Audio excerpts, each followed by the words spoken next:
नमस्कार दोस्तों, स्वागत है आप सभी का स्टडी फॉर सिविल सर्विसेज में। मैं हूं आपका अपना एजुकेटर शुभम पांचाल और स्वागत करता हूं उत्तराखंड सामान्य ज्ञान लेक्चर सीरीज में, जिसका पार्ट नंबर है आज हमारा 9, जिसमें हम देखने वाले हैं उत्तराखंड का अपवाह तंत्र। क्या पढ़ेंगे आज हम? उत्तराखंड का अपवाह तंत्र, अर्थात उत्तराखंड की विभिन्न प्रकार की नदियाँ एवं उनका तंत्र। तो आइए वीडियो को शुरू करते हैं। वीडियो को शुरू करने के पूर्व मैं आपसे कुछ इन्फॉर्मेशन शेयर करना चाहता हूं। हमारे द्वारा कुछ पेड कोर्सेज चलाए जा रहे हैं जो all civil service examinations for UPSC and other state PCS, for UPPCS, MPPSC, BPSC की आप प्री एवं मुख्य परीक्षा की तैयारी हमसे जुड़कर कर सकते हैं। यदि आप हमारे पेड कोर्सेज को लेना चाहते हैं तो स्क्रीन पर दिए गए नंबर 8564880530 या 9696060889 पर संपर्क कर सकते हैं। और आज ही आप हमारा फ्री टेलीग्राम ग्रुप जरूर ज्वाइन कीजिए, सर्च कीजिए @स्टडी फॉर सिविल सर्विसेज और बने रहिए हमारे साथ। तो आइए शुरू करते हैं उत्तराखंड का अपवाह तंत्र। तो चूंकि आप सभी को ज्ञात हो गया होगा कि आज हम जो टॉपिक पढ़ने वाले हैं वह है आज हमारा उत्तराखंड का अपवाह तंत्र। आप सभी को ज्ञात होगा कि अपवाह तंत्र क्या होता है। नदियों का एक ऐसा तंत्र होता है जो विभिन्न प्रकार की जलधाराओं में विभक्त होती हैं या अलग अलग प्रकार का जल ग्रहण क्षेत्र होता है। वे सभी के सभी जो सिस्टम होता है वो हम यहाँ पर आज पढ़ने वाले हैं। आप लोगों को चूंकि ज्ञात होगा कि हिमालय भारत का सबसे बड़ा जल ग्रहण क्षेत्र है और हिमालय से पिघलते बर्फ से कई निरंतर बहती नदियाँ का जन्म हुआ है जिन पर मानव जीवन निर्भर है। और कई पवित्र नदियों की यदि हम बात की जाए तो गंगा, यमुना, शारदा, सरयू, सरस्वती, भागीरथी, अलकनंदा जैसी प्रमुख प्रमुख नदियों का उद्गम स्थल भी रहा है। और इसी के साथ साथ उत्तराखंड में बहने वाली अधिकांश नदियों का स्रोत जो है वह भी आपका हिमालय है। तो आप कह सकते हैं कि हिमालय से कई प्रमुख नदियों का उद्गम होता है जो कि मानव जीवन के लिए बहुत अत्यधिक आवश्यक मानी जाती हैं। तो आइए शुरू करते हैं उत्तराखंड का प्रमुख नदी तंत्र। चूंकि आप सभी को ज्ञात हो गया कि आज हम पढ़ेंगे उत्तराखंड का प्रमुख तंत्र, तो शुरू करते हैं। उत्तराखंड जो आपको ज्ञात होगा कि जल संसाधन की दृष्टि से एक संपन्न राज्य माना जाता है। जल संसाधन की दृष्टि से संपन्न राज्य माना जाता है और इस राज्य में प्रवाहित होने वाली जो अधिकांश नदियां हैं उनका प्रवाह दक्षिण या दक्षिण पूर्व दिशा में होता है। मतलब दक्षिण में जाएंगी या दक्षिण पूर्व दिशा में जाएंगी। ध्यान रखिएगा, दक्षिण और दक्षिण पूर्व दिशा में जाएगी। दक्षिण पश्चिम दिशा में यहाँ पर एक भी नदी आप कह सकते हैं कि नहीं जाती है। तो आप कह सकते हैं कि इसमें जो उत्तराखंड राज्य है वहाँ की जो नदियों का प्रवाह है वह दक्षिण या दक्षिण पूर्व दिशा में होता है। और राज्य की सर्वाधिक जो लंबी है वो 4 नदियाँ हैं लगभग। यदि हम 4 नदियों की बात करें, कौन कौन सी ऐसी नदियाँ हैं 4, तो एक है आपकी काली नदी 252 किलोमीटर, भागीरथी नदी 205 किलोमीटर, अलकनंदा नदी 195 किलोमीटर तथा पश्चिम में रामगंगा नदी 155 किलोमीटर। ये उत्तराखंड की प्रमुख सर्वाधिक 4 लंबी नदियां हैं। कौन कौन सी? काली नदी 252 किलोमीटर, भागीरथी नदी 205 किलोमीटर, अलकनंदा 195 किलोमीटर और पश्चिम में जो रामगंगा है वह 155 किलोमीटर है। इसी के साथ साथ यदि हम पुराणों की बात करें तो पुराणों में भागीरथी, अलकनंदा, धौलीगंगा, मंदाकिनी, पिंडर, नंदाकिनी एवं नयार नदियों को मिलाकर सप्त समुद्रिक स्रोत कहा गया है। क्या कहा गया है? सप्त समुद्रिक स्रोत कहा गया है। अब आपको अगर क्वेश्चन आ गया कि सप्त समुद्रिक स्रोत में इनमें से कौन कौन सी नदियाँ इसका भाग हैं, तो कौन कौन सी है? भागीरथी है, अलकनंदा है, धौलीगंगा है, मंदाकिनी है, पिंडर नदी है, नंदाकिनी है और नयार। ये जो 7 नदियां हैं, 7 नदियों को पुराणों में सप्त समुद्रित स्रोत, क्या सप्त समुद्रिक स्रोत कहा गया है। और यदि हम उत्तराखंड राज्य की बात करें तो उत्तराखंड राज्य के प्रमुख तंत्रों की बात करें तो उत्तराखंड राज्य में प्रमुख रूप से 3 नदी तंत्र हैं। एक है आपका गंगा नदी तंत्र, दूसरा है आपका यमुना नदी तंत्र, तीसरा है आपका काली शारदा नदी तंत्र, जिसको हम पढ़ने वाले हैं डिटेल्स में, ब्रीफ में। गंगा नदी तंत्र को, यमुना नदी तंत्र को और काली शारदा नदी तंत्र को। तो आइए शुरू करते हैं गंगा नदी तंत्र से। चूँकि आपको ज्ञात होगा कि जो गंगा नदी है उसको गंगा के नाम से कहाँ से जाना जाता है, तो वह जाना जाता है देवप्रयाग से। ध्यान रखिए, कहाँ से जाना जाता है? देवप्रयाग से। यदि हम गंगा नदी के उद्गम की बात करें कि गंगा नदी का उद्गम कहाँ से होता है, गंगा नदी की शुरुआत कहाँ से होती है, तो आप सभी को ज्ञात होगा जो गंगोत्री ग्लेशियर है वहाँ से गंगा नदी भागीरथी के नाम से निकलती है, या बोल सकते हैं कि वहाँ से भागीरथी नदी का उद्गम होता है, जो कि देवप्रयाग में भागीरथी नदी जब अलकनंदा में मिलती है, किस नदी में? भागीरथी और अलकनंदा में मिलती है तब उसे किस नाम से जाना जाता है? तब उसे जाना जाता है गंगा नदी के नाम से जाना जाता है। बहुत इंपॉर्टेंट है, ध्यान रखिएगा। गंगा नदी का उद्गम स्थल गंगोत्री ग्लेशियर से भागीरथी नदी के नाम पर होता है और भागीरथी नदी जब अलकनंदा में मिलती है तब कौन से स्थान में मिलती है? ध्यान रखिएगा, देवप्रयाग में। कहाँ मिलती है? देवप्रयाग में मिलती है अलकनंदा और भागीरथी। और जब क्या बनता है आपका? गंगा नदी, उसको नाम जाना जाता है, बोल सकते हैं कि पूर्णतः गंगा नदी वहाँ पर बनती है। और देवप्रयाग से हरिद्वार, ध्यान रखिएगा, देवप्रयाग से हरिद्वार, देवप्रयाग से हरिद्वार तक गंगा नदी की जो लंबाई है वह कितने किलोमीटर है? तो गंगा नदी की लंबाई हो गई आपकी 96 किलोमीटर, आप बोल सकते हैं कि इसकी लंबाई है।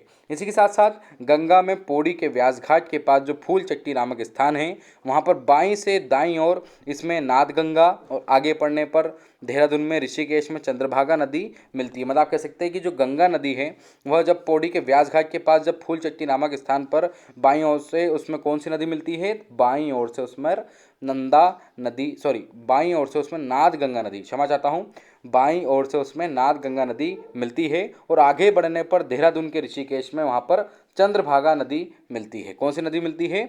चंद्रभागा नदी मिलती है। और हरिद्वार जिले में गंगा नदी तंत्र में रतमऊ और सोलानी नदियाँ मिलती हैं। कौन कौन सी? रतमऊ और सोलानी नदियाँ हरिद्वार जिले में जाकर गंगा नदी तंत्र में मिल जाती हैं। गंगा नदी तंत्र को बहुत इंपॉर्टेंट से अच्छे याद कर लीजिएगा, एक फ्लोर चार्ट जरूर इसका बना लीजिएगा।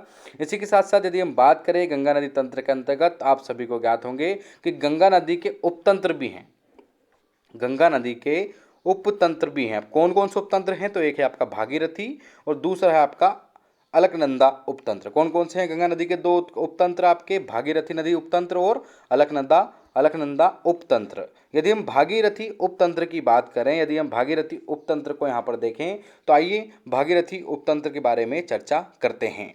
चूंकि भागीरथी जो नदी है वो गंगोत्री हिमनद के गोमुख नामक स्थान से निकलती है। कहाँ से निकलती है?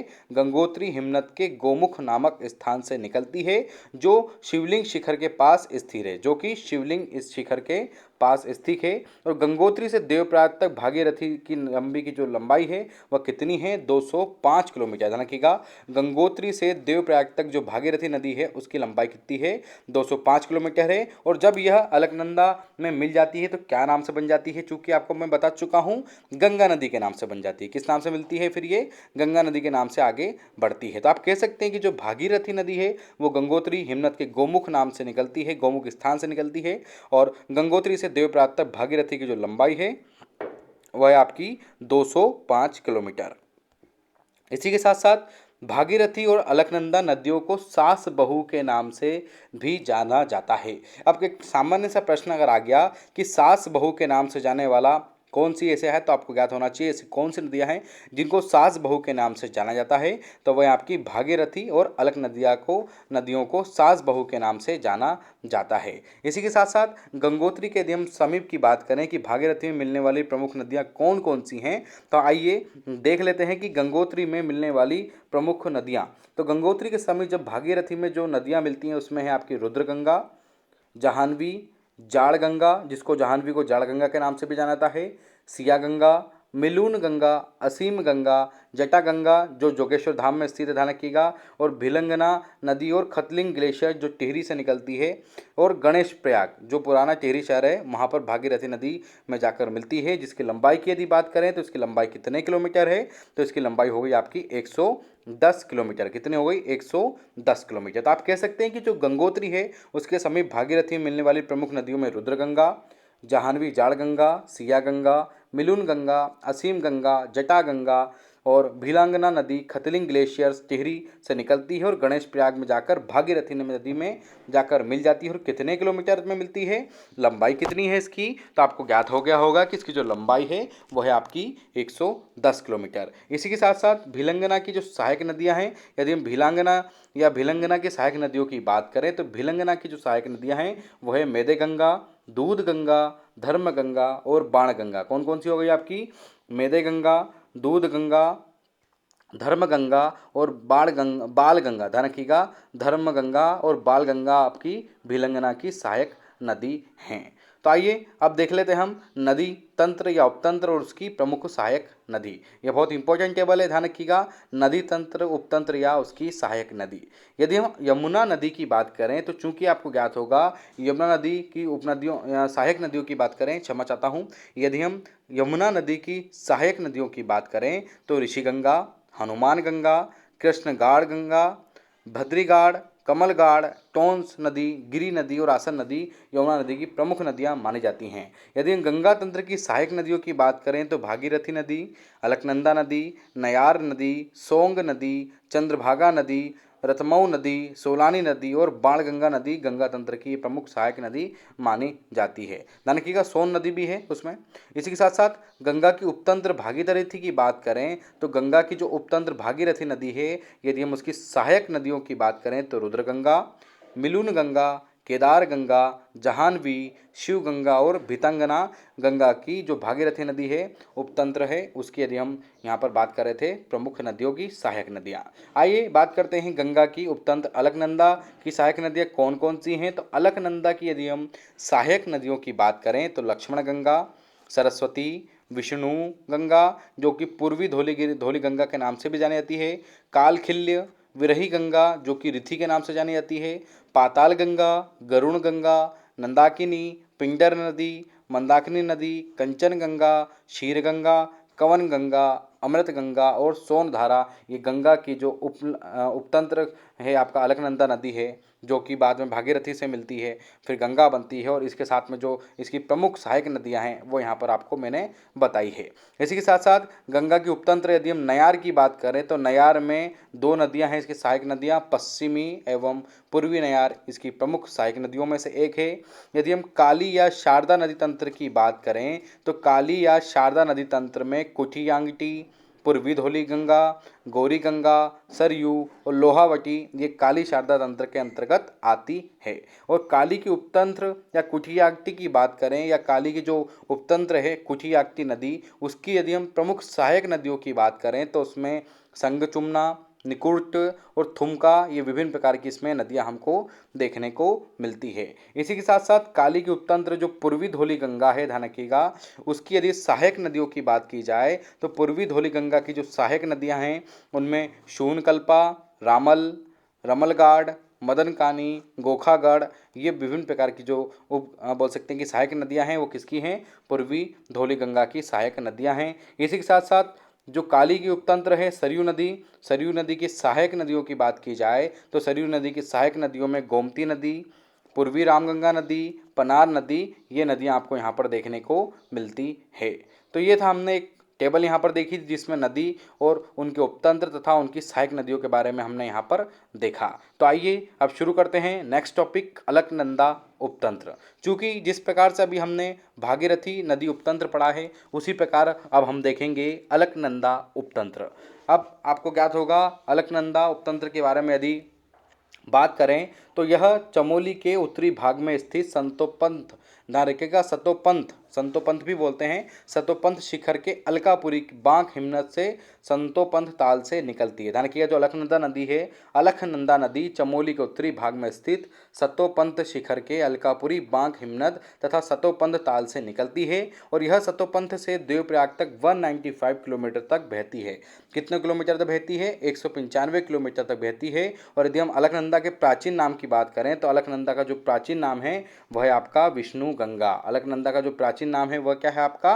विष्णु गंगा। तो आप कह सकते हैं कि अलकनंदा जो नदी है उसका प्राचीन नाम मैं आपको बता चुका हूँ, विष्णु गंगा। का लंबाई 195 किलोमीटर कहाँ से निकलती है? संतोपंथ हिमानिया ताल से निकलती है। इसी के साथ साथ यदि हम अलकनंदा की सहायक नदियों की बात करें तो अलकनंदा की सहायक नदियों में सरस्वती नदी, पश्चिमी धौली गंगा नदी, लक्ष्मण गंगा नदी, मंदाकिनी नदी, पिंजरा नदी, नंदाकिनी, अलकनंदा ये जो कि सहायक नदियां हैं हमारी किसकी? अलकनंदा की सहायक नदियों में से एक है। इसी के साथ साथ यदि हम अलकनंदा नदी को भागीरथी के मिलन स्थान पर देखें कि जब ये भागीरथी है, फॉर एग्जांपल ये अलकनंदा है और ये इसका मिलन बिंदु है जहाँ से गंगा निकलती है, तो यहाँ से लेकर यहाँ तक जो बोल सकते हैं कि जो उद्गम स्थल से लेकर जो मिक्सिंग पॉइंट है यहाँ तक इसमें कौन कौन सी नदियों में मिलती है तो उसकी बात करते हैं हम यहाँ पर। तो अलकनंदा नदी की यदि बात की जाए तो अलकनंदा सर्वप्रथम लक्ष्मण गंगा, हेम गंगा, पुष्पावती नदी से मिलती है। किस किस से मिलती है? लक्ष्मण गंगा नदी से मिलती है, हेमगंगा नदी से मिलती है और पुष्पावती नदी से मिलती है। कौन कौन सी नदी से मिलती है आपको बता चुका हूँ मैं, हेमगंगा, पुष्पावती और लक्ष्मण गंगा नदी से मिलती है। और आगे बढ़ने पर यह बद्रीनाथ से उत्तर पश्चिम में, ध्यान रखिएगा, बद्रीनाथ से उत्तर पश्चिम में स्थित केशवप्रयाग चमोली में सरस्वती नदी से मिलती है। किससे मिलती है?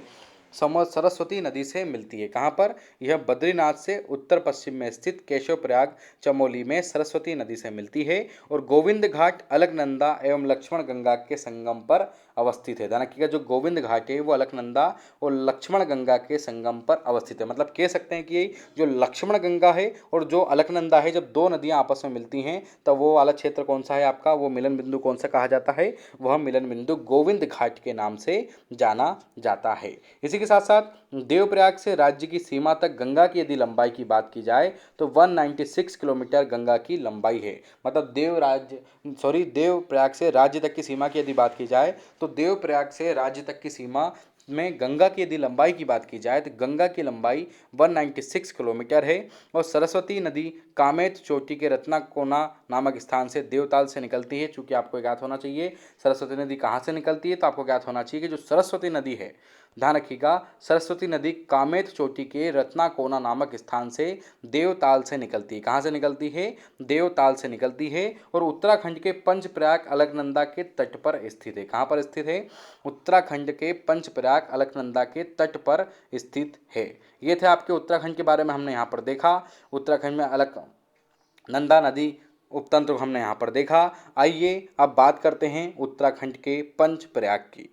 चूँकि आपको ज्ञात होगा कि उत्तराखंड उपअपवाही तंत्र का एक भाग है पंचप्रयाग, जिसमें हम देखेंगे विष्णुप्रयाग चमोली में अलकनंदा तथा विष्णु गंगा पश्चिमी धौली गंगा में मिलती है। ध्यान रखिएगा, विष्णुप्रयाग जो चमोली है, चमोली में अलकनंदा तथा विष्णु गंगा जो पश्चिमी धौली गंगा के नाम से जानी जाती है वो यहाँ पर मिलती है। और यदि अलकनंदा की दूसरी नाम की बात की जाए कि अलकनंदा को प्रदेश में दूसरे नाम से किस नाम से जाना जाता है, तो उसको जाना जाता है हिरण्यवती। क्या, ध्यान रखिएगा, अलकनंदा नदी जो है उसका द्वितीय नाम क्या है आपका? हिरण्यवती। क्या नाम है इसका द्वितीय नाम आपका? हिरण्यवती। तो आप कह सकते हैं कि अलकनंदा का दूसरा नाम हिरण्यवती भी है। और ऋषिगंगा, गणेश गंगा, कियोगढ़, भागीरथी इत्यादि पश्चिमी धौली गंगा की सहायक नदियों में से एक है। कौन कौन सी? ऋषिगंगा, गणेश गंगा, कियोगढ़, भागीरथी जो पश्चिमी धौली गंगा की प्रमुख सहायक नदियों में से एक हैं। और साथ में पश्चिम में धौली गंगा का उद्गम स्थल नीति क्षेत्र में स्थित धौलीगिरी की कुनगुल श्रेणी से है। कहाँ से है? धौलागिरी की कुनगुल श्रेणी से इसका बोल सकते हैं कि उद्गम स्थल है। किसका?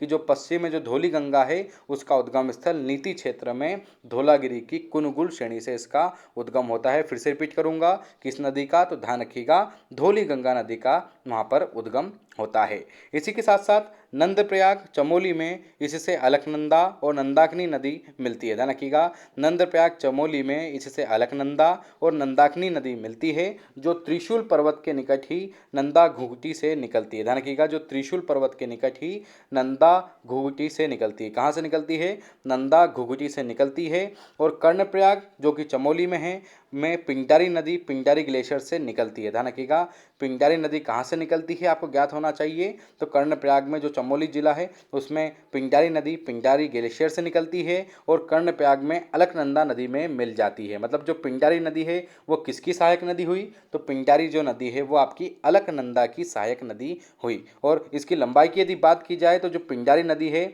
इसकी लंबाई है आपकी 105 किलोमीटर। कितनी है आपकी इसकी लंबाई? 105 किलोमीटर। और उसकी प्रमुख सहायक नदी की बात करें तो इसकी प्रमुख सहायक नदी आटा गोद्र है। ध्यान रखिएगा, इसकी प्रमुख सहायक नदी कौन सी है? आटा गोद्र इसकी प्रमुख सहायक नदी है। इसी के साथ साथ रुद्रप्रयाग में अलकनंदा से मंदाकिनी नदी मिलती है। ध्यान रखिएगा, रुद्रप्रयाग में अलकनंदा से मंदाकिनी नदी मिलती है, जो केदारनाथ में स्थित सास की मद्रांचल श्रेणी से निकलती है। ध्यान रखिएगा, जो केदारनाथ में स्थित सास की मद्रांचल श्रेणी से निकलती है। और मंदाकिनी नदी के जलागम क्षेत्र में अत्यधिक वर्षा होने के कारण 2003 में, ध्यान रखिएगा, केदार घाटी में एक आपदा भी आई थी, जो कि हम आने वाले नेक्स्ट वीडियो या उसके अगले वीडियो में हम देखने वाले हैं, उत्तराखंड की विभिन्न प्राकृतिक आपदाएं। तो उस वीडियो को भी जरूर देखिएगा। तो मंदाकिनी नदी में जलागम क्षेत्र अधिक हो गया था, जिसके कारण वहाँ पर बाढ़ आई थी और 2003 में केदार घाटी बहुत ज़्यादा नुकसान हुआ था। इसी के साथ साथ मंदाकिनी जो है वो केदारनाथ से रुद्रप्रयाग तक प्रवाहित होती है। ध्यान रखिएगा, जो मंदाकिनी नदी है वह केदारनाथ से रुद्रप्रयाग, कहाँ से कहाँ तक, केदारनाथ से रुद्रप्रयाग तक प्रवाहित होती है। और मंदाकिनी नदी की अनेक प्रवाहित नदियां हैं, जिसमें से एक नदी है मधुगंगा। ध्यान रखिएगा, यदि हम मंदाकिनी नदी की बात करें तो मंदाकिनी नदी की कई ऐसी प्रवाहित नदियां हैं, जिनमें से एक नदी का नाम है मधुगंगा, और जो कि मंदाकिनी के कालीन के पास मिल जाती है। मतलब मधुगंगा भी किसकी सहायक नदी हो गई, मधुगंगा भी आपकी मंदाकिनी की सहायक नदी हो गई, जो कि कालीन के पास जाकर मिल जाती है। और देवप्रयाग की यदि बात करें तो देवप्रयाग पंचप्रयाग में अंतिम प्रयाग, देवप्रयाग में अलकनंदा, बहू और भागीरथी सास में मिल जाती है, जिसको किस नाम से जाना जाता है, सास बहू के नाम से भी जाना जाता है। और फिर वह बनती है आपकी गंगा नदी। तो अभी हमने देखा कि किस प्रकार से भागीरथी नदी और किस प्रकार से अलकनंदा नदी, ये दो नदियों का संगम होता है देवप्रयाग में, जो कि आगे जाकर गंगा नदी के नाम से जानी जाती है। इसकी हमने अभी यहाँ पर सहायक नदी देखी, भागीरथी के साथ साथ अलकनंदा की हमने सहायक नदी देखी, और दोनों के उपतंत्र को हमने यहाँ पर डिस्कस किया है। तो आशा करता हूँ कि आप लोग को गंगा नदी के बारे में संपूर्ण ज्ञान मिल चुका होगा। आइए शुरू करते हैं गंगा नदी तंत्र की अनेक या अन्य नदियाँ। तो आप सभी को ज्ञात होगा कि गंगा नदी तंत्र की कई प्रकार की नदियाँ हैं, कई प्रकार के उसको उपतंत्र हैं। तो आइए उनको देख लेते हैं कि भागीरथी और अलकनंदा उपतंत्र के अलावा भी जो अलग अलग गंगा नदी के उपतंत्र हैं, उसके बारे में हम यहाँ पर चर्चा करेंगे। तो आइए शुरू करते हैं नंबर 1 पॉइंट से। नयार नदी पौड़ी की व्यास घाटी के पास गंगा में मिलने वाली एक प्रमुख नदी है। मतलब जो नयार नदी है वो व्यास घाटी के पास में गंगा नदी में मिलती है। ध्यान रखिएगा, किस घाटी के पास में मिलती है, तो व्यास घाटी के पास गंगा नदी में मिलती है नयार नदी। और कौन से जिले में मिलती है, तो भैया पौड़ी जिले में मिलती है। और यह दूध तोली से सतुपुली, ध्यान रखिएगा, दूध तोली से सतुपुली तक लगभग 109 किलोमीटर तक प्रवाहित होती है।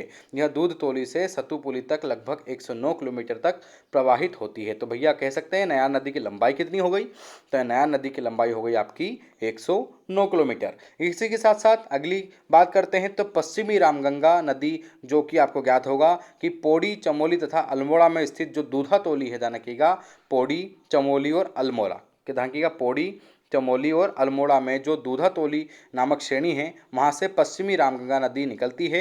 और यह उत्तर प्रदेश में कन्नौज के निकट गंगा नदी में जाकर मिल जाती है। उत्तर प्रदेश में कन्नौज के निकट किस नदी पर मिल जाती है, तो ध्यान रखिएगा, गंगा नदी पर मिल जाती है। तो आप कह सकते हैं कि पश्चिमी रामगंगा नदी पौड़ी, चमोली, अल्मोड़ा में स्थित दूधातोली नामक श्रेणी से निकलती है और उत्तर प्रदेश में कन्नौज के निकट गंगा नदी में जाकर मिल जाती है। इसी के साथ साथ पूर्वी रामगंगा पिथौरागढ़ के पोंटिंग नामक हिमनद से निकलती है। ध्यान रखिएगा, पूर्वी रामगंगा की यदि बात की जाए, पूर्वी रामगंगा नदी की यदि बात की जाए तो कहाँ से निकलती है, पिथौरागढ़ के पोटिंग से। कहाँ से निकलती है, पिथौरागढ़ के पोटिंग तथा नामिक हिमनद से निकलती है। ध्यान रखिएगा, पिथौरागढ़ के पोटिंग नामक हिमनद से निकलती है। और उत्तराखंड में रामेश्वर तक कितने किलोमीटर तक प्रवाहित होती है, ये 108 किलोमीटर तक प्रवाहित होती है। मतलब इसकी कुल लंबाई कितनी हो गई, और पूर्वी रामगंगा नदी की तो 108 किलोमीटर इसकी कुल लंबाई हो गई। और लधिया, पिथौरागढ़, अल्मोड़ा, नैनीताल के मिलुन बिंदु गजार से निकलती है, जो राज्य की एक अंतिम नदी मानी जाती है। ध्यान रखिएगा,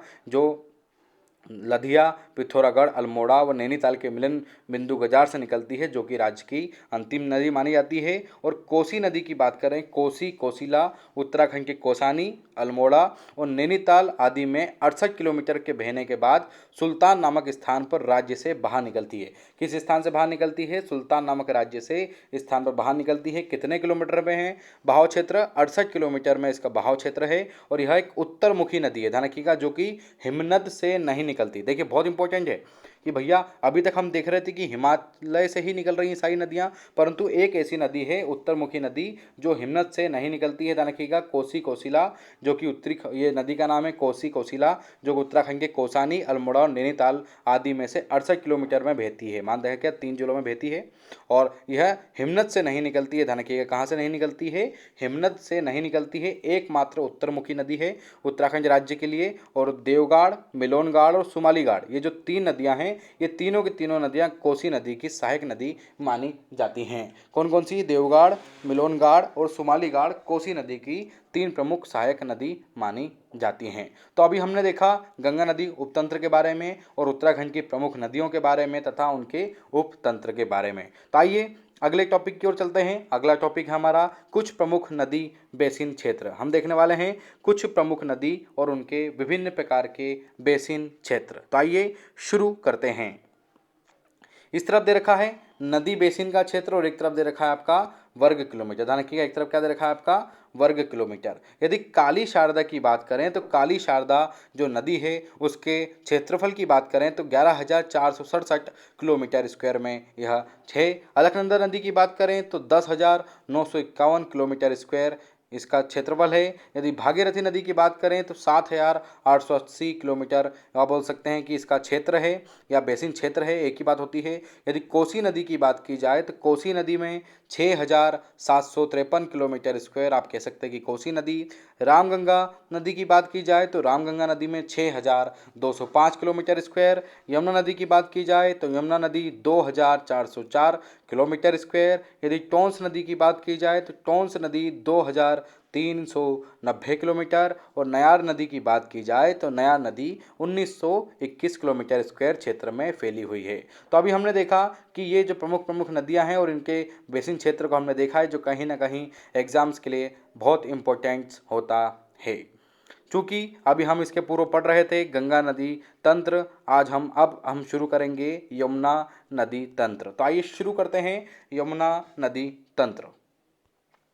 चूँकि आप सभी को ज्ञात होगा कि उत्तराखंड राज्य में यमुना नदी भी कहीं ना कहीं बहुत इंपॉर्टेंट है। और यमुना नदी की यदि हम बात करें तो यमुना नदी जो है वो उत्तरकाशी के बंदरपुछ पर्वत, ध्यान रखिएगा, उत्तरकाशी के बंदरपुछ पर्वत के दक्षिण पश्चिमी ढाल पर, बहुत इंपॉर्टेंट है, गौर से सुनिएगा, यमुना नदी उत्तरकाशी के बंदरपुछ पर्वत के दक्षिण पश्चिम ढाल पर यमुनोत्री हिमनद के यमुनोत्री कांठा नामक स्थल से निकलती है। कहाँ से निकलती है? यमुनोत्री हिमनद के यमुनोत्री कांठा नामक स्थल से निकलती है। और उत्तरकाशी वह देहरादून से प्रभावित होते हुए यह नदी राज्य से बाहर निकल जाती है। और यमुना की उत्तराखंड में यमुनोत्री की धौलपुर तक की लंबाई कितनी है? 136 किलोमीटर। में आप कह सकते हैं कि लगभग उत्तराखंड में जो यमुना नदी है वह लगभग 136 किलोमीटर तक अपन बहती है। मतलब इसकी जो लंबाई है वह 136 किलोमीटर तक इसकी लंबाई है। और यमुनोत्री से इलाहाबाद तक यमुना नदी की जो लंबाई है टोटल वह है आपकी 1384 किलोमीटर है। मतलब आप कह सकते हैं कि यमुनोत्री से इलाहाबाद तक यमुना की जो लंबाई है वो 1384 किलोमीटर है। तो ये था आपका यमुना नदी। और यमुना नदी की यदि हम प्रमुख सहायक नदियों की बात करें कि यमुना नदी की कौन कौन सी सहायक नदियां हैं तो आइए देख लेते हैं। अब यदि हम यमुना नदी की तंत्र की सहायक नदियों की बात करें तो ऋषि गंगा, हनुमान गंगा, कृष्णा गाड़, बनाड़ गाड़, कमल गाड़, खुतनू गाड़, बरनी गाड़, भद्री गाड़, मुगरा गाड़, गलोड़ी गाड़, पुज्जा गाड़, ये प्रमुख जो नदियां हैं ये यमुना नदी तंत्र की प्रमुख सहायक नदियां मानी जाती है। इसी के साथ साथ यदि हम यमुना नदी की प्रमुख सबसे बड़ी सहायक नदी की बात करें तो वह है आपकी टोंस नदी। कौन सी नदी है आपकी? यमुना नदी की यदि हम सबसे बड़ी सहायक नदी की बात करें तो सबसे बड़ी सहायक नदी जो है वह है आपकी टोंस नदी, जो कि बंदरपुछ पर्वत के स्वर्गारोहिणी ग्लेशियर से निकलती है। कहाँ से निकलती है? कौन से ग्लेशियर से निकलती है? उसका उद्गम नदियों के बारे में बहुत इंपॉर्टेंस रखता है। तो जो टोंस नदी है वो बंदरपुछ पर्वत के स्वर्गारोहिणी ग्लेशियर से निकलती है। कौन से ग्लेशियर से निकलती है? स्वर्गारोहिणी ग्लेशियर से निकलती है। और यहाँ से टोंस नदी की सुपनी शाखा भी निकलती है। ध्यान रखिएगा, टोंस नदी की सुपनी शाखा भी यहाँ से निकलती है। तो टोंस नदी कालसी और डाक पत्थर के बीच यमुना में मिल जाती है। ध्यान रखिएगा, जो टोंस नदी है वो कालसी और डाक पत्थर के बीच किस में मिल जाती है? तो आपको बता चुका हूँ, यमुना में मिल जाती है। और उत्तराखंड हिमाचल प्रदेश की बॉर्डर से लगभग 148 किलोमीटर प्रवाहित होने के बाद यह नदी उनमें मिलती है। इसी के साथ साथ टोंस नदी में मिलने के बाद यमुना में देहरादून के रामपुर मंडी के पास बाईं ओर से कौन सी नदी मिलती है? तो बाईं ओर से मिलती है आपकी आसन नदी। कौन सी नदी मिलती है? आपकी बाईं ओर से आसन नदी मिलती है। मतलब कह सकते हैं कि टोंस से मिलने के बाद यमुना में देहरादून के रामपुर मंडी के पास बाईं ओर से आसन नदी मिलती है। और आसन आशारोड़ी देहरादून मार्ग के पश्चिम से निकलती है, जिसके पश्चात अलीपुर के निकट यमुना नदी राज्य से बाहर हो जाती है। अब ये थी आपकी यमुना नदी के बारे में हमने यहाँ पर प्रमुख डिटेल आपको बताई है। आइए देखते हैं राज्य की प्रमुख नदियाँ और राज्य में उनकी लंबाई। एक तरफ दे रखा है आपको नदी, एक तरफ दे रखा है आपका उद्गम स्थल, एक तरफ आपका कहाँ तक और एक तरफ रखा है आपकी लंबाई। तो आइए शुरू करते हैं टोंस नदी से। चूंकि टोंस नदी का उद्गम स्थल रूपिन सुपिन हिमनद माना जाता है और यह डाक पत्थर देहरादून तक बात करें तो 148 किलोमीटर इसकी लंबाई मानी गई है। यदि यमुना नदी की बात करें तो यमुनोत्री धनकी का उद्गम स्थल धालीपुर 136 किलोमीटर तक माना गया है। भिलंगना या हिमनद की बात करें, भिलंगना नदी की बात करें तो खतलिंग ग्लेशियर से निकलती है और पूर्वी टिहरी तक यदि बात करें उत्तराखंड में तो 110 किलोमीटर तक इसकी लंबाई है। इसी के साथ साथ यदि हम अलकनंदा हिमनद की बात करें तो अलकनंदा जो नदी है वो संतोपत हिमानी से निकलती है, संतोपत हिमानी से निकलती है। देवप्रयाग तक इसकी लंबाई कितनी है? 195 किलोमीटर अलकनंदा नदी की लंबाई है। इसी के साथ साथ विष्णु गंगा या धौली गंगा की बात की जाए तो विष्णु गंगा या धौली गंगा का उद्गम देववन हिमाली है जो कि विष्णुप्रयाग तक है और इसकी कुल लंबाई कितनी है? 94 किलोमीटर। यदि पिंडर हिमनद की बात की जाए तो पिंडर हिमनद पिंडारी हम बोल सकते हैं और कर्णप्रयाग तक है धानकी का, पिंडारी से निकलती है। पिंडर नदी की बात करें तो पिंडारी से निकलती है और कर्णप्रयाग और इसकी लंबाई कितनी है? 105 किलोमीटर। इसी के साथ साथ मंदाकिनी नदी की बात करें तो मंदाकिनी नदी केदारनाथ से रुद्रप्रयाग तक कितना किलोमीटर? 72 किलोमीटर। इसी के साथ साथ नंदाकिनी नदी की बात करें तो नंदाकिनी नदी का उद्गम स्थल नंदा घुंघटी धानकी का नंदा घुंघटी नंदप्रयाग तक कितने किलोमीटर है इसकी लंबाई? 56 किलोमीटर। कितने किलोमीटर है आपकी? 56 किलोमीटर। इसके साथ गंगा नदी की बात करें तो गंगा नदी देवप्रयाग से क्षमा चाहता हूँ, देवप्रयाग से हरिद्वार सीमा तक कितने किलोमीटर है? 96 किलोमीटर। कितने किलोमीटर है आपकी? 96 किलोमीटर। इसी के साथ साथ पश्चिमी नयार नदी की बात करें तो पश्चिमी नयार नदी दूधातोली से सतपुली तक 78 किलोमीटर तक है। पश्चिमी रामगंगा नदी की बात करें तो पश्चिमी रामगंगा नदी दूधातोली से कालागढ़ तक 155 किलोमीटर तक है। कोसी नदी की बात करें तो कोसी नदी का उद्गम स्थल अभी मैंने आपको बताया था कोसानी सुल्तानपुर तक बहती है 168 किलोमीटर क्षेत्र में। देखिए सभी नदियां मैं कहाँ तक बता रहा हूँ, लास्ट में उत्तराखंड की सीमा तक, ठीक है। यदि हम गोला नदी की बात करें तो गोला नदी पहाड़ पानी से निकलती है, किच्छा लास्ट इसका पॉइंट है उत्तराखंड का, 102 किलोमीटर। काली नदी की बात करें तो काली जो नदी है वो लिपुलेख दर्रे के आसपास से निकलती है तो टनकपुर इसका लास्ट स्टॉप, अपना मतलब लास्ट इसका कह सकते हैं कि उत्तराखंड की सीमा 252 किलोमीटर। सरयू नदी की बात करें तो सरयू नदी सरमूल से निकलती है, पंचेश्वर इसका लास्ट है 146 किलोमीटर।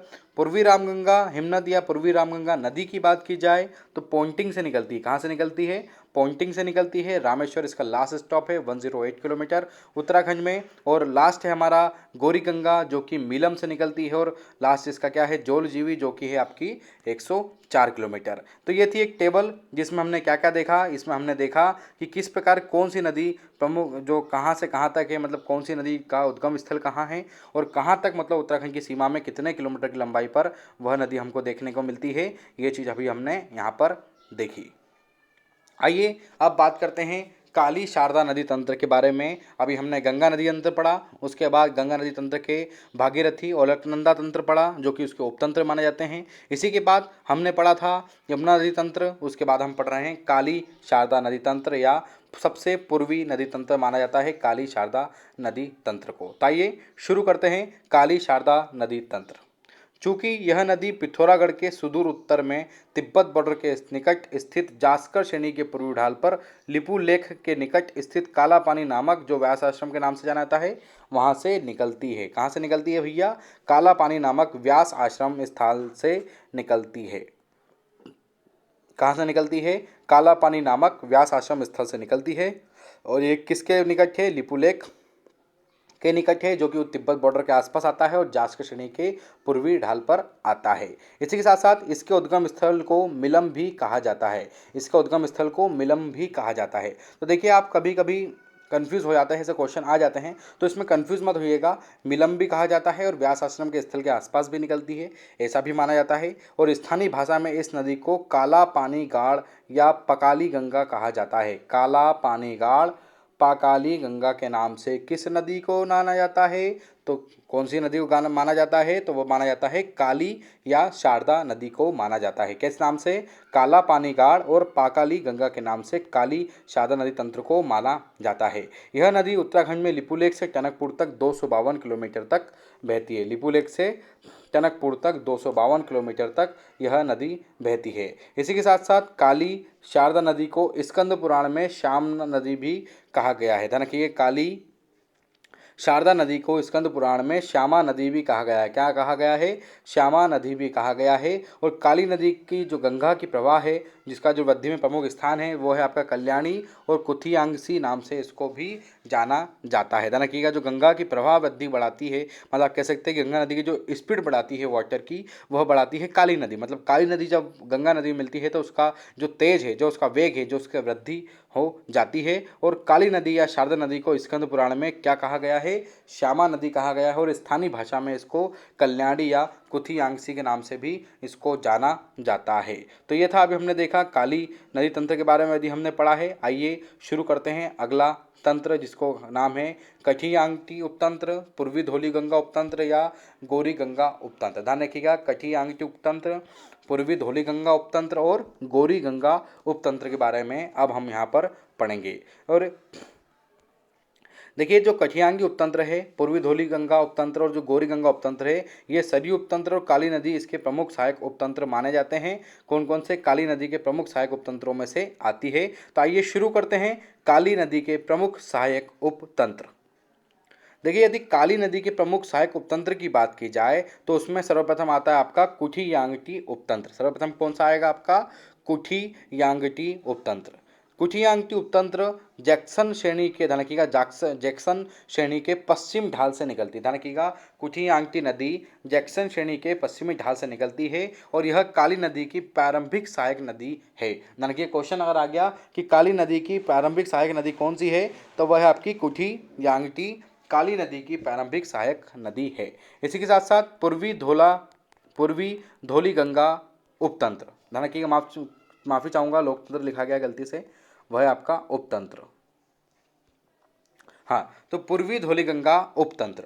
पूर्वी धौली गंगा उपतंत्र की यदि बात की जाए तो पूर्वी धौली गंगा उपतंत्र गोवन खना हिमनद से निकलती है। ध्यान रखिएगा, और यह नदी उपतंत्र सियाल पंथ के निकट खेला नामक स्थान पर दाएं से काली नदी में मिलती है। और पूर्वी धौली गंगा की सहायक नदी लिस्सर, दारमा, नान दारमा, चेला गांगटी एवं आदि मानी जाती है। तो आप कह सकते हैं कि जो पूर्वी धौली गंगा नदी है वह किस हिमनद से निकलती है? ध्यान रखिएगा, गोवान खना। कौन से? गोवान खना। ध्यान रखिएगा, गोवान खना हिमनद से निकलती है और यह नदी उपतंत्र सियाल पंथ के निकट खेला नामक स्थल पर दाएं से काली नदी में मिलती है। ध्यान रखिएगा, दाएं से काली नदी में मिलती है।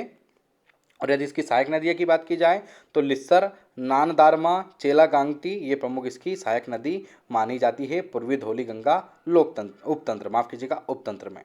इसी के साथ साथ गौरीगंज तंत्र की यदि बात की जाए तो गौरीगंज तंत्र जोलजीवी, जो कि पिथौरागढ़ में है, ध्यान रखिएगा, नामक स्थान पर दाएं ओर से गौरी गंगा और काली गंगा में मिल जाती है। ध्यान रखिएगा, जो गौरीगंज उपतंत्र है वह जोलजीवी, कौन सा? जोलजीवी क्षेत्र नामक स्थान है, वहां पर दाएं ओर से गौरी गंगा और काली गंगा में मिल जाती है। और यह नदी नेपाल तथा उत्तराखंड की बॉर्डर बनाती है। ध्यान रखिएगा, यह नदी किसकी बॉर्डर बनाती है? नेपाल और उत्तराखंड की बॉर्डर बनाती है। और राज्य में सर्वाधिक अफवाह वाली नदी की यदि बात की जाए तो वह कौन सी नदी है? तो वह है काली या शारदा नदी, जिसका है 11,464 किलोमीटर स्क्वायर क्षेत्र इसका अपवाह क्षेत्र है।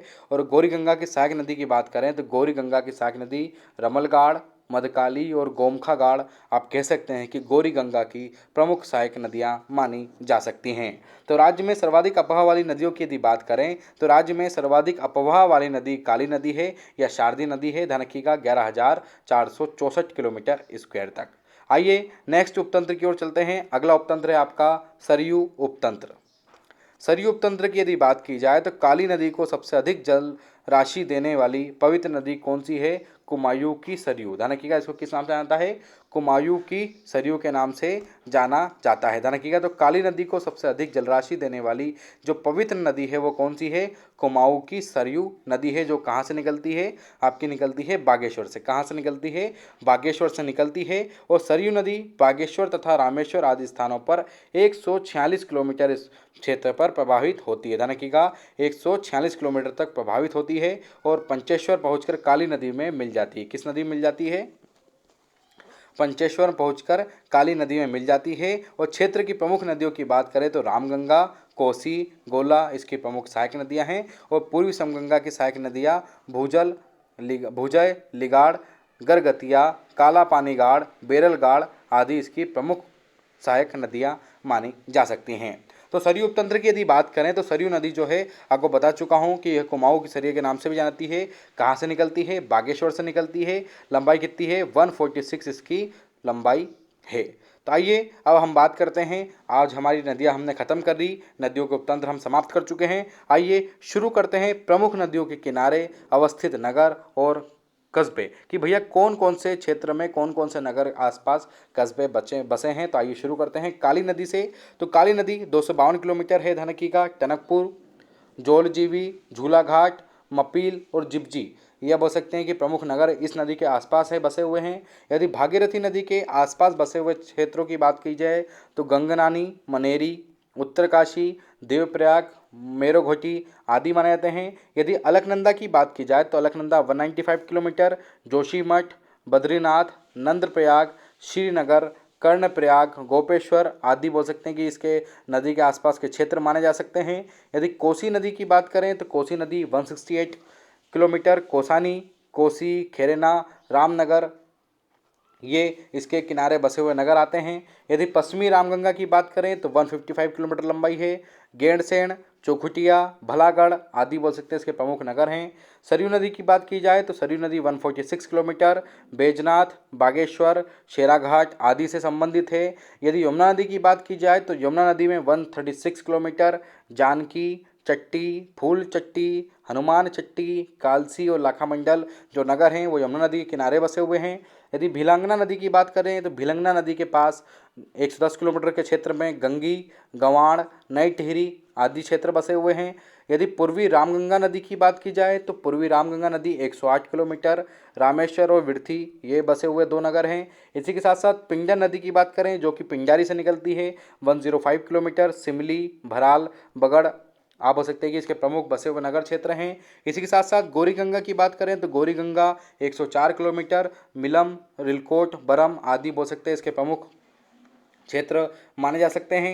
इसी के साथ साथ गंगा नदी की बात की जाए जो 96 किलोमीटर अगर देखें तो देवप्रयाग, कोडियाला, शिवपुरी, ऋषिकेश और हरिद्वार से निकलती है गंगा नदी। और पश्चिमी धौलीगंगा की बात करें तो पश्चिमी धौलीगंगा 94 किलोमीटर, मलारी, झेलम, तपोवन आदि नगर के पास से निकलती है। मंदाकिनी नदी की बात करें तो केदारनाथ, रामबाड़ा, सोनप्रयाग, सीतापुर, ऊखीमठ, तिलवाड़ा ये विभिन्न प्रकार के जो क्षेत्र हैं ये मंदाकिनी नदी में आप कह सकते हैं कि मिलते हैं। तो ये थे आज हमने पढ़ा उत्तराखंड का अपवाह तंत्र जिसमें हमने देखा प्रमुख अपवाह तंत्र देखे, उसके हमने उपतंत्र देखे, उनकी प्रमुख सहायक नदियाँ देखी, प्रमुख सहायक नदियों के भी उपतंत्र देखे। इसके साथ हमने देखे उनके पास में कौन से नगर बसे हैं, कौन से क्षेत्र बसे हैं, उनके हमने यहाँ पर अपवाह तंत्र संबंधित सारी डिटेल हमने आपको इस वीडियो में दे दी है। तो बने रहिए स्टडी फॉर सिविल सर्विसेज के साथ। जय हिंद, वंदे मातरम।